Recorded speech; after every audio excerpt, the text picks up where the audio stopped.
Hello everyone, my name's Cliff and welcome back to my channel. This is Cliff's Dark Gems. If you're new, welcome for the first time.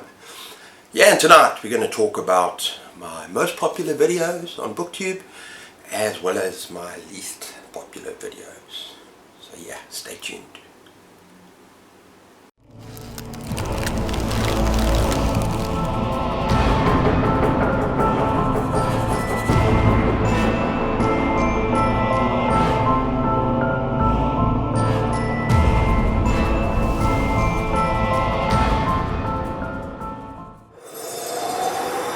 Okay, so let's get started, people. Tonight we're going to do the box office tops and flops tag.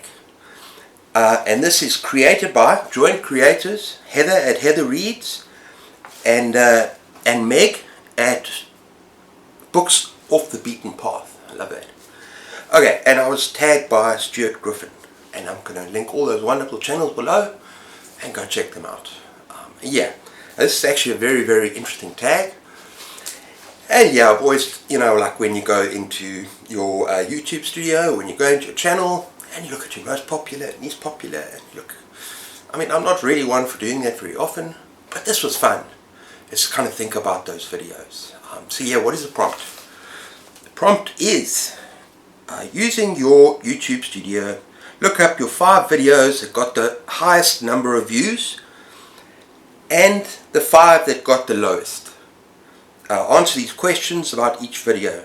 Why do you think this video got as many or as few views as it did? And then number 2, for the highest 5 only, do you think each video warrants as many views as it got? And for the lowest 5, can you think of a good reason why more people should watch these videos? So yeah, what I'm going to do is I'm going to go through each video and just talk quite generally. I should cover this, and maybe at the end just talk about all the videos as a whole. Should people watch them? Which ones are worth watching? And stuff like that. So yeah, let's get going. Okay, so the top 5 videos out of, I think I've done about 200-300 videos, and the top 5 are in 5th position. 10 recommendations for creature feature and animal attack horror. And that's got 1.2k, 1.2 thousand views. And I did it 1 year ago. Now, why do you think that's popular? Well, I think first of all, people love lists. I think people love top 10s, top 5s. Yeah, anything like listing your top 10 fantasy books, top 10 science fiction books. We're going to get to horror just now.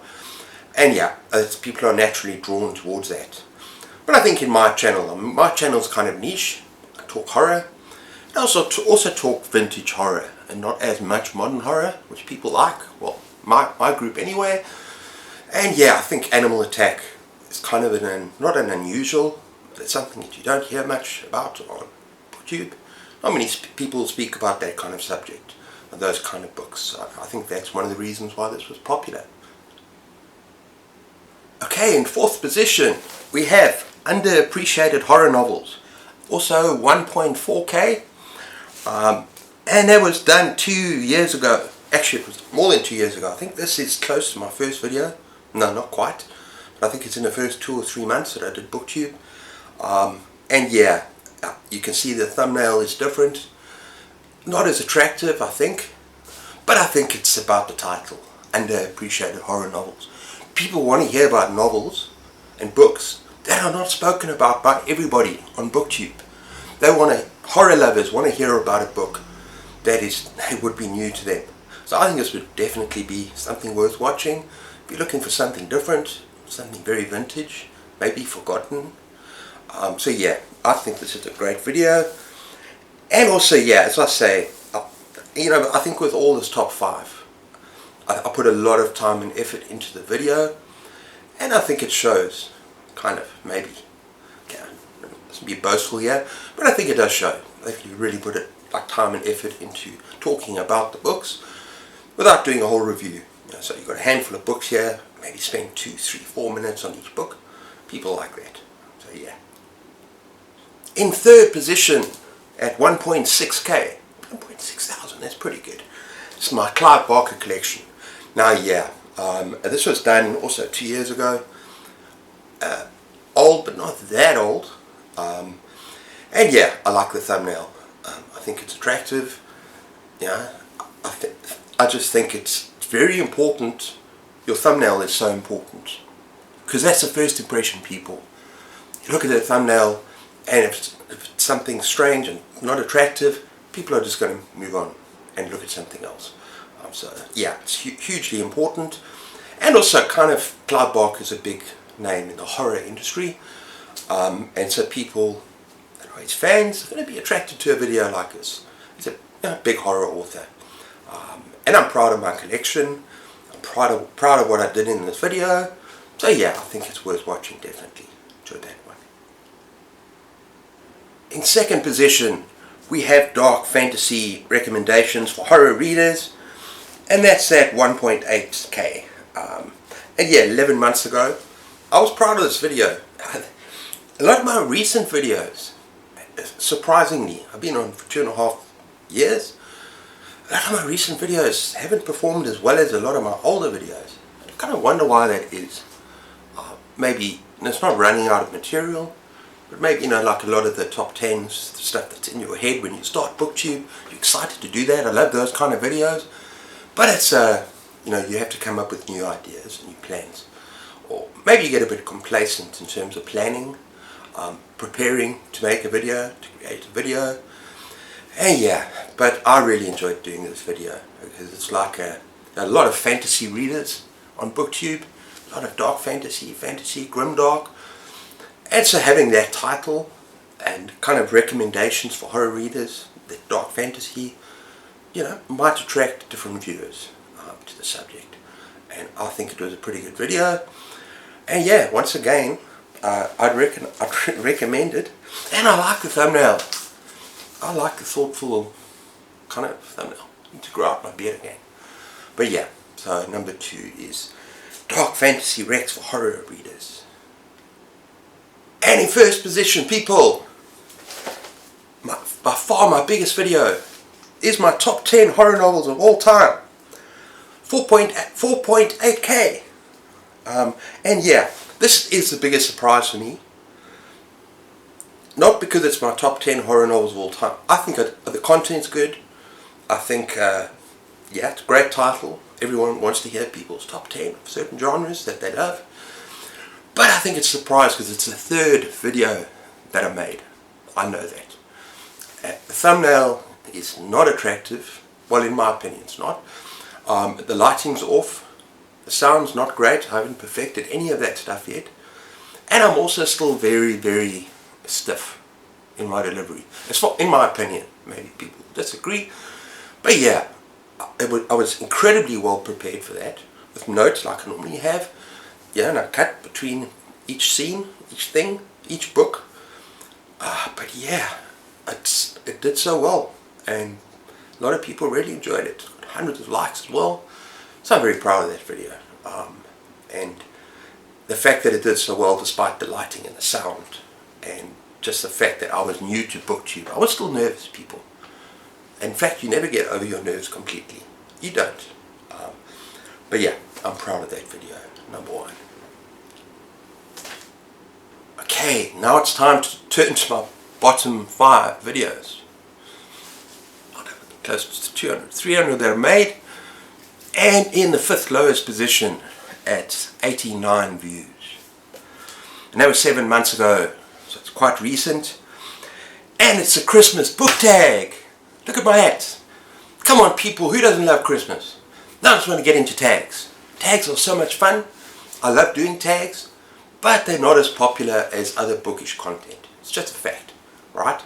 They're hell of a fun way to meet people, build community, and just sort of tell everyone more about yourself without having to just necessarily resort to books. So, you know, sometimes it's nice to go beyond books and just talk about yourself and talk about maybe other content, other stuff, music, whatever. But yeah, those sort of videos haven't done well with me. Some of my tags have done really well, but it's normally tags that focus in on books and where you actually talk about books. So yeah, this was a fun tag to do. All of them are, but it got that number of views, and I just find it so interesting Yeah, Christmas. I did this at Christmas. Maybe it's because everyone was out having a Christmas party and they didn't know the tag was on. That must be it. Yeah. But anyway, that's 5th position. In 4th position we have another tag. How do we rate our books tag? 87 views 2 years ago.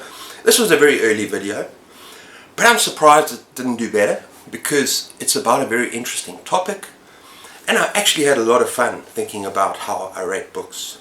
And you know how I talked about stuff like how on Goodreads they don't give you half stars. So you know, you rate a book 3 stars when maybe it could have been 3.5 or even 2.5.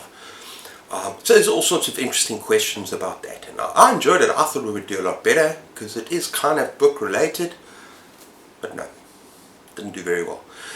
But also it might be the fact that it's quite early, and I think out of all these 5 books that I'm going to talk about now, my bottom 5, you know, if I think people get something out of one of them, I think it'll be this one. Otherwise the rest, unless you absolutely love tags, then yeah, just don't do it. And my number 3. Okay, this is a weird one. You can see up there, depressing reading update, and then on the other side, joining my first readathon. It's got 87 views, 2 years. Okay, so it's actually tied with number 4. I see also 2 years ago. I think there's one of my early ones, because you can see my bookmark is a shambles. I don't know what I was talking about. It would confuse people if you write something like that, right? Because joining my first readathon. What readathon? What are you going on about? Okay, and then depressing reading update. That could mean all sorts of things. Basically saying I'm depressed, talking about the book that's depressing me, which in this case is true. I think it's we need to talk about Kevin. You know, so it's a very confusing thumbnail, and I think that's probably why it didn't do so well. Yeah, and also it's very early. It probably wasn't the best video, to be honest. That's fine. Live and learn. Yeah. And second from the bottom, we have another tag, people. The Would You Rather book tag. Okay, and this has got 75 views 1 year ago. As I said before, a lot of tags don't go into maybe in other people's heads enough detail into books. They want to learn about books. They want to learn about reading. But this tag was a lot of fun to do, and it's almost like, would you rather read novellas or read books for the rest of your life under 300 pages or over 300 pages? And that's all you can do. So those kind of questions, and they were fun. It was fun to do it, fun to think about it as a booktuber, but maybe a lot of people don't like watching this stuff. But I do. I watch tags. So yeah, and then also, yeah, just less than other videos. I mean, I don't know what else to say. Tags just, they do worse. Except for stuff like, you know, the mid-year freak-out tag. Everyone does that. And you're talking about your favourite books of the year so far. That's different. But these kind of tags are very cool for people that watch tags and do tags. But maybe not as popular for a lot of booktubers and the audience out there. Right? Yeah. Actually, I want to add one other thing about tags. It's actually quite important. Because a lot of people don't do tags. They think, yeah, they're not popular and everything else. But when you do a tag, that's one extra video that you put up for the week. Like, let's say you do tag Tuesday. In my case, I do it on Wednesday, Tuesday, Thursday. It doesn't matter. Normally I try and do it close to Tuesday. But yeah, it's one extra video. So the algorithm picks it up anyway. Even if it doesn't have most of the likes and all that stuff. I don't care about that. But it's very simple to do normally. Doesn't require as much thought. If you're doing a book review, it requires a lot more effort, a lot more thought. You have to put stuff into it. If I'm doing a top 10, I'll spend hours and hours and hours. These tags, not as much. So it's a little bit less stressful, it's fun, and you're putting a video there that will add to your number of videos for the week. So yeah, it's something to think about. And finally, my least popular video on booktube is a zombie apocalypse tag. Now I love zombies. I love me some zombies. But I know that they're kind of out of fashion. I don't know why. I know a lot of my friends like zombies, but a lot of people that don't. No, there's some very original zombie stuff out there. But the thing about this video here, we don't really talk as much about the books. It's a very creative video. That's why I love doing it. You take characters out of books and then you're forming your own survival team, your zombie apocalypse team. So I had fun doing it. But yeah, not really talking about books in any detail. And it's an early video, people. So the lighting and the sound and all of that is like, nah, not worth it. But anyway, yeah. Can I think of any reason for you to watch these? If you enjoy it, tags, go for it. But really, not really anything really special about any of these. I think my top 5 are pretty good. I think some of them, if the subject matter interests you, if the thumbnail interests you, go for it. But yeah, I really have nothing to say about my bottom 5. They're tags. Okay everyone, so I hope you enjoyed that video all about my videos, top and bottom, box office tag. But yeah, that was fun to do, fun to look at videos that have been successful, maybe made me think about them a little bit. But yeah, let me know in the comments down below. Just have a chat with me. I'd love to hear from you. And yeah, until next time, take care of yourselves, keep those pages turning, and cheers.